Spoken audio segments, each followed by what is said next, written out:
Hello friends, learn with Ashwini में आप सबका स्वागत है। आज हम सीखने जा रहे हैं क्लास 10 का लेसन नंबर 3 वारे हमदर्द। ऑथर नेम है घनश्याम अग्रवाल। उस दिन जब मैं पूंजीवादी और समाजवादी अर्थव्यवस्था पर भाषण सुनकर आ रहा था तो सामने से एक कार आ रही थी। भाषण के प्रभाव से मेरी साइकिल को अधिक जोश आया था, कार को गुस्सा अधिक आया था। यह मैं निश्चित रूप से नहीं कह सकता, किंतु मेरी साइकिल और वह कार जब करीब आए तो विरोधियों की तरफ से एक दूसरे का घृणा की नज़र से देखते हुए आपस में जा भिड़े।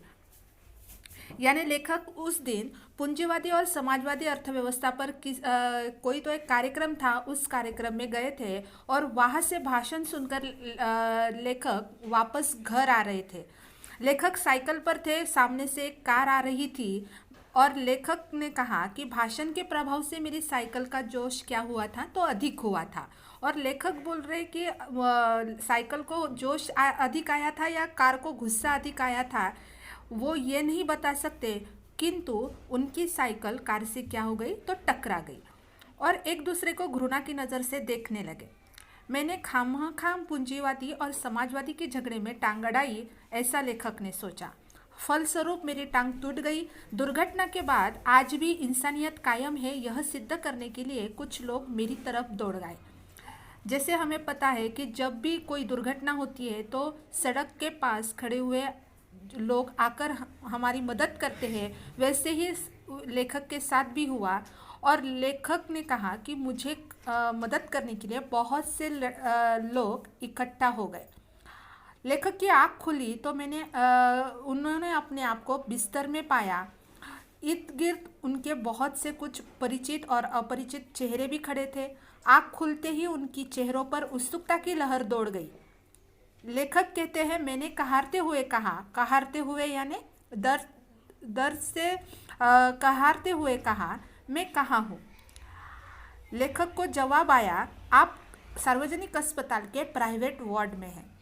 यानी लेखक का एक्सीडेंट हुआ था और लेखक एक अस्पताल में भर्ती करवाए गए थे और लेखक बेहोश थे। और जब उनकी आँख खुली यानी उनको होश आया, तब उन्होंने कहारते हुए कहा कि मैं कहाँ हूँ। तो किसी ने उनको जवाब दिया कि आप सार्वजनिक अस्पताल के प्राइवेट वार्ड में हैं। आपका एक्सीडेंट हो गया है, सिर्फ पैर का फ्रैक्चर हुआ है, अब घबराने की कोई बात नहीं है। यह सुनकर लेखक का क्या हुआ तो लेखक ने तेजी से एक चेहरा तेजी से जवाब देता है, लगता है मैं होश आने तक वह इसीलिए रुका था। यानी लेखक ने कहा कि जब मैंने उनसे क्वेश्चन पूछा तो उन्होंने तुरंत झटके से एक आंसर दे दिया, मानो ऐसा हो कि वो वही देने के लिए वहाँ पर रुके हैं। लेखक कहते हैं, अब मैं अपनी टांगों की ओर देखता है। लेखक ने कहा, जब मैंने अपनी टांगों की ओर देखा तो मेरी एक टांग अपनी जगह से सही सलामत थी और दूसरी टांग रेत की थैली के सहारे एक स्टैंड पर लटक रही थी। यानी लेखक के पैरों पर क्या हुआ था तो फ्रैक्चर हुआ था और लेखक की एक टांग अपनी जगह सही सलामत थी और दूसरी टांग को एक स्टैंड पर लटका दिया गया था। लेखक के दिमाग में एक नए मुहावरे का जन्म हुआ। मुहावरा था टांग का टूटना। यानी सार्वजनिक अस्पताल में कुछ दिन रहना। लेखक ने टांग टूटना, ये एग्जाम में भी आपको कुछ पूछा जाएगा। टांग टूटना यानी कि लेखक के हिसाब से सार्वजनिक अस्पताल में कुछ दिन और रहना। सार्वजनिक अस्पताल का ख्याल आते ही मैं काँप उठा। लेखक ने कहा कि उनको सार्वजनिक अस्पताल का नाम सुनते ही उनको बहुत डर लग गया।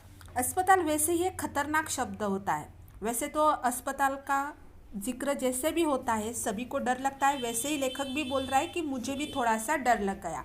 फिर यदि उसके साथ सार्वजनिक शब्द चिपका हो तो समझो आत्मा से परमात्मा के मिलन होने का समय आ गया। यानी सार्वजनिक अस्पताल में ज़्यादा सोई सुविधाएं नहीं रहती, ऐसे लेखक का मानना है। और इसके लिए वो कहता है कि अगर मैं और दिन कुछ ज़्यादा यहाँ पर रह गया तो समझो आत्मा से परमात्मा का मिलन होना, यानी कि हमारी सेहत का कुछ ज़्यादा ही नुकसान करवा लेना है, ऐसे लेखक का सोचना था। लेखक कहता है आगे, अब मुझे यूँ लगा कि मेरी टांग टूटना मात्र एक घटना है और सार्वजनिक में अस्पताल में भर्ती होना दुर्घटना। ये लाइन बहुत इम्पोर्टेंट है फ्रेंड्स, क्योंकि ये तुम लोगों को एग्ज़ाम में पूछी जाएंगी। यानी टांग का टूटना क्या था तो एक घटना थी, और सार्वजनिक अस्पताल में भर्ती होना क्या था तो एक दुर्घटना थी। ये लेखक का मानना है। टांग से ज़्यादा फिक्र मुझे उन लोगों की हुई जो हमदर्दी जताने मुझे मिलने आए। ये मिलने जुलने वाले कई बार इनके अधिक आते हैं, इतने अधिक आते हैं और कभी कभी इतना परेशान करते हैं कि मरीज का हराम हो जाता है। यानी लेखक ने कहा है कि लोग जब भी कोई बीमार होता है तो देखने के लिए इतनी फॉर्मेलिटी करते हैं कि मानो मिलने जुलने वाले इतनी बार आते हैं कि कभी कभी जो आदमी एडमिट हुआ है वो आदमी परेशान हो जाता है और उसको आराम बिल्कुल भी नहीं मिलता, जिसकी मरीज को खास ज़रूरत होती है। ये ऑब्वियस है कि कोई तो मरीज़ हॉस्पिटल में एडमिट है तो उसको ज़्यादा से ज़्यादा उसको रेस्ट चाहिए, बट लेखक बोल रहा है कि ये मिलने जुलने वाले जो रिश्तेदार वगैरह जो होते हैं वो नहीं करने देते। जनरल वार्ड का तो नियम होता है कि आप मरीज़ को एक निश्चित समय पर आकर ही तकलीफ दे सकते हैं, किंतु प्राइवेट अस्पताल में ऐसा कोई नियम नहीं रहता। वहाँ पर कोई भी आ सकता है और जैसे कि मानो वो खुला निमंत्रण है। लेखक का यह मानना था कि यह तो एक खुला निमंत्रण है कि मेरे परिचितों, रिश्तों, मित्रों, आओ जब भी चाहे आओ, चाहे कितनी देर रुको, समय का कोई बंधन नहीं है। यानी लेखक ने कहा है कि सार्वजनिक अस्पताल में मानो ये छूट दे रखी है कि आओ मेरे सारे मित्र आओ, रिश्तेदार आओ, परिचितों आओ, आपको कोई दिक्कत नहीं होगी, कोई बंधन नहीं है आपके आने जाने पर। अपने सारे बदले लेने का यही सही वक्त है। ये भी लेखक का क्या था, सोचना था।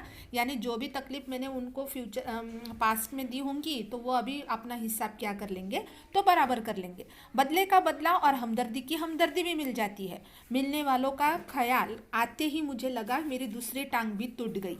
ओके, यानी जो लोग उनको देखने के लिए आने वाले थे या आएंगे अभी, यह सोचकर लेखक को ऐसा लगा कि मानो उसकी दूसरी टांग भी टूट गई है।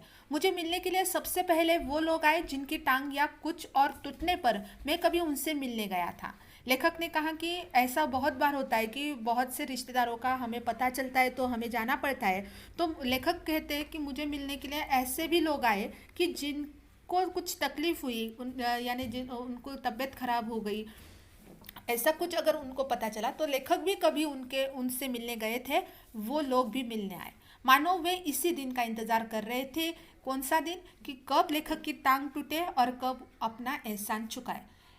इनकी हमदर्दी में यह बात खास छिपी रहती है कि देख बेटा, वक्त सब पर आता है। यानी लेखक ने यह सोचा कि वो मानो ये इसी दिन का इंतज़ार कर रहे थे। किस दिन का? कि कब लेखक की टांग टूटे और कब हम उनको देखने जाए। ये लेखक का मानना था। दर्द के मारे एक तो मरीज को वैसे ही नींद नहीं आती, यदि थोड़ी बहुत आ भी जाए तो मिलने वाले जगा देते हैं। लेखक कहता है कि बहुत तकलीफ हो रही थी, पैर की हड्डी टूट गई थी और फ्रैक्चर हो गया था, और वैसे भी लेखक को नींद नहीं आ रही थी, लेकिन आने जाने वाले उनको ज़्यादा परेशान कर रहे थे। खासकर वे लोग जो सिर्फ औपचारिकता निभाने आते हैं। औपचारिकता निभाने यानी फॉर्मेलिटी निभाने आते हैं। इन्हें मरीज से हमदर्दी तो नहीं होती, ये सिर्फ सूरत दिखाने आते हैं। ओके, लेखक का मानना है कि ये कोई हमदर्दी वगैरह जताने नहीं आते, ये सिर्फ सूरत दिखाने आते हैं, एक फॉर्मेलिटी निभाने आते हैं। ऐसे में एक दिन मैंने तय किया कि आज कोई भी आए तो मैं आँख नहीं खोलूँगा। तो एक दिन लेखक ने एक आइडिया करने का सोचा कि आज कोई भी आए मैं लेकिन आँख नहीं खोलूँगा, चुपचाप पड़ा रहूँगा।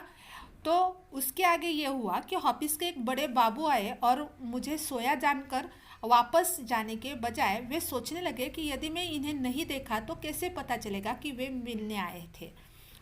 तो एक बार लेखक के जो बड़े साहब थे ऑफिस के, वो बाबू आए और उन्होंने लेखक को सोया जानकर वापस जाने के बजाय वो सोचने लगे कि मैं अगर वापस चला गया तो उनको कैसे पता चलेगा कि मैं मिलने आया था।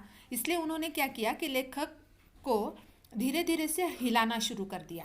फिर भी जब उनकी आंख नहीं खुली तो उन्होंने मेरी टांग के लेखक की टूटे टांग को जोर से दबाया।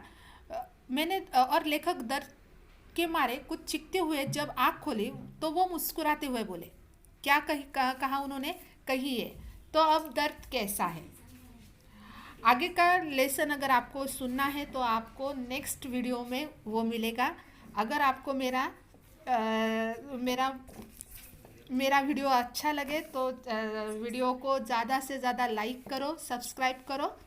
धन्यवाद।